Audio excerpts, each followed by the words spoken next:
Hello. For our exchange gift this year, no, meron akong ginawang maliit na program. Matagal na to, no, so subok na siya. For our exchange gift, bunutan, itong program natin, ito, exchangegift.exe, ginawa ko na, niran ko na siya, nilagay ko na yung mga names natin. For example, this is for demo para malaman nyo kung para saan tong program na to. So, in-input ko na yung mga names natin. So, basically, ganito mangyayari sa kanya. Ipiprevent tong program na magkaroon tayo ng bunutan natin na may malaking link na mga nakabunot, tapos biglang merong tatlong naka-circular small circles, meron pa nga nag-exchange it. For example, nagkabunutan kami ni Ayel. Okay, si Pong, si Bong, tsaka si Mark nakabunutan lang. Ipiprevent niya. Yung program na to, i-make sure niya one big circle yung bunutan. So, ganun siya. So, as a sample, ito yan.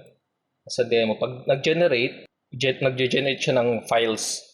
Each file na bale, ito, for example, ayel.txt, send ko na lang to sa messenger ni Ayel. Ito, kay Bong, kay Dalin. So, papadala ko yung mga text files sa inyo. Pag tinignan nyo yung text file na yan, actually, yan yung nabunot yung tao. Kung siya yung baby nyo. For example, si Ayel, ang nabunot niya is si Mark. Kung titignan natin, si Mark naman, ang nabunot naman ni Mark, si Dalin. Si Dalin, ang nabunot, si Tay.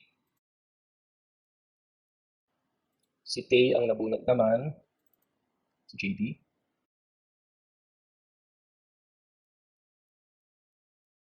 Si JD, ang nabunot, si Reg.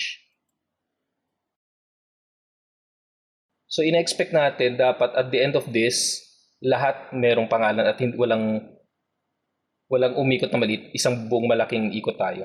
So si Reg, tignan natin, check natin si Reg. Si Reg ang nabunot, ay si Sir Jerry. Sir Jerry ang nabunot, si Bong. Si Bong ang nabunot, si Jim. Si Jim ang nabunot, ay si Testing. So papasin nyo, hindi pa napuputol yung ikot.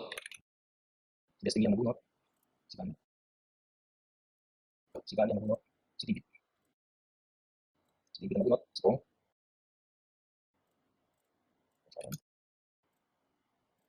Si Gabo. Si Gabo, si David. Ayan. So kahit gaano karami tayo, i-make sure niya na isang paikot tayo. Yan si Ayel, umulit na yan. Si Mark ulit ang nabunot na. So yun, ganun yung program na to.